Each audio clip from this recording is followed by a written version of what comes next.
November 22nd. In your view, did the Warren Commission present all of the facts regarding the assassination of President Kennedy? Well, let me say this. The Warren Commission, I think, had to report in their book what they wanted the world to believe when they read the Warren Commission. As you know, as well as I know, that everybody in the world was reading this Warren Commission, and it had to read like they wanted it to read. They had to prove that Oswald did it alone. In preparing its evidence, the Commission suppressed one photograph, mutilated another, cropped a third, and made a mystery of a fourth. And I took the picture. It so happened my picture, when I took it, was at the same instant that the President was hit. And that does show in my picture. Did you realize what had happened when you heard the shot? No, I didn't. There was, 3 or 4 real close together. And it was, must have been the first one that shot him, because that was the time I took the picture. And during that time, after I took the picture, and the shots were still being fired, I decided I'd better get on the ground. You did lie down? I did. I was no more than 15 foot from the car and in line of fire, evidently. Did Mrs. Kennedy scream on the first shot? I don't know about the first shot, but she did scream. She says, "My God, he's been hit, or he's been shot." Now, the picture you took, I understand the FBI has it now. Yes, that's right. The federal police did have it on November 22nd, but it was never published or referred to by the Commission. The agent who took it from Mrs. Mormon described it, quote, "Mrs. Mormon had taken a picture of the lead motorcycle officer.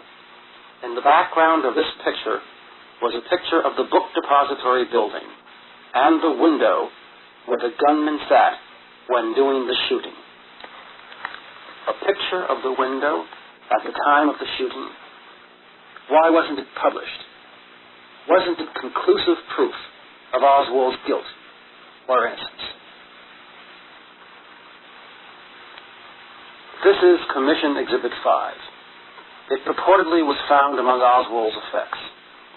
It depicts General Walker's home in Dallas and was used by the Commission as proof that Oswald shot at General Walker.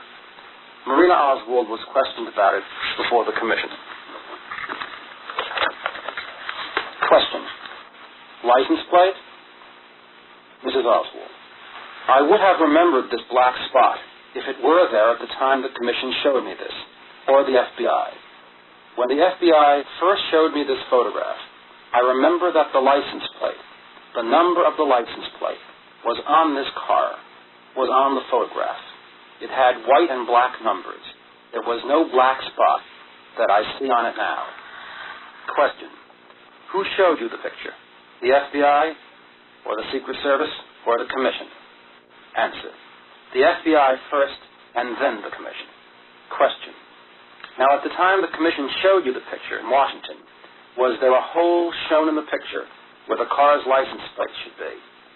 Answer. No, I don't know what happened to this picture, because when the Commission showed me the picture, there was not this spot here. If there was a hole, I would have asked them about it right away, why that hole is there, or that black spot. Associated Press photographer James Olkins took this picture as the first shot was fired. People all over the country asked, how could Oswald be downstairs watching the motorcade if he was upstairs shooting the president? The FBI puzzled over it too. The reason being it's going to be down in this area down here. For years. This is the reason for this last one. That's where we go.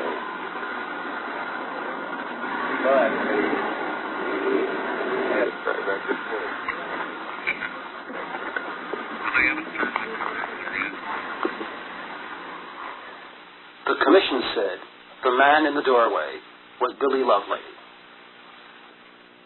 Although Lovelady agreed, he also said he wore a red and white striped sport shirt, buttoned near the neck, and no jacket.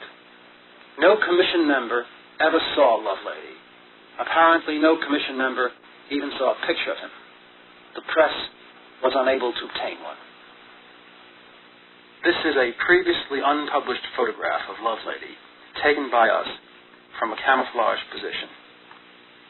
Here is a picture of Oswald at the time of his arrest. Was the man in the doorway Oswald or Lovelady, or neither one? If it was Oswald, that fact alone is proof of his innocence.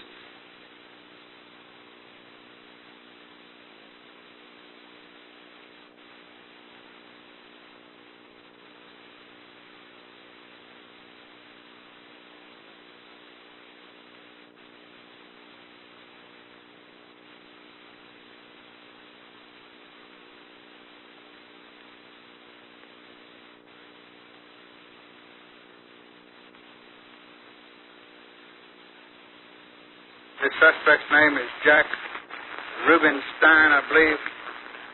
He goes by the name of Jack Ruby. You know Ruby before this? No, sir. Saw him in this very same room Friday night when we had the defendant up here. If some of you will recall, he asked a question from out here in the audience, or answered a question. He stand right back here, and I didn't know who he was. I thought he was a member of the press, and he told me as we walked out of here that he was a nightclub operator here. What question did he ask? What? What question did he ask?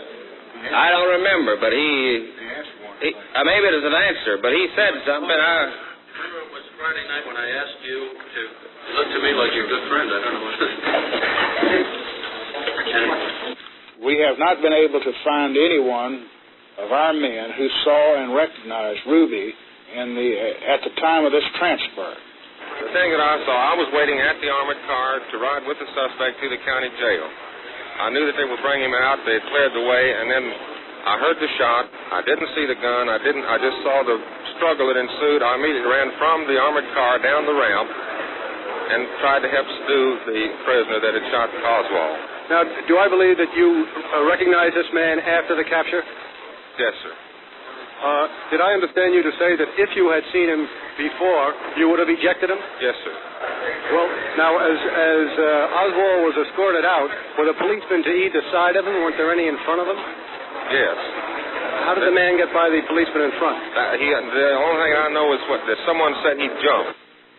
This is Detective Jim Lavelle, who was this morning handcuffed to Oswald and was bringing him out to the car to be transferred to the county jail. Could you tell us what happened? You were handcuffed to him? I was handcuffed to him and also had a hold of the waistband of his trousers. I saw this man come from the crowd, and at the time he emerged from this crowd of people, he was not more than 6 or 7 feet from me. Did you see the gun in his hand as he came? I saw the gun in his hand as he emerged from the crowd. But being such a short distance from me, I had no time to say anything. When Oswald fell to the ground, was he unconscious at that point? I would say if he was not, he was nearly so. Just as soon as my partner on the other side, Mr. Graves, grabbed Jack's hand with the gun in such a manner that he couldn't fire it anymore. Did you recognize him when he came through?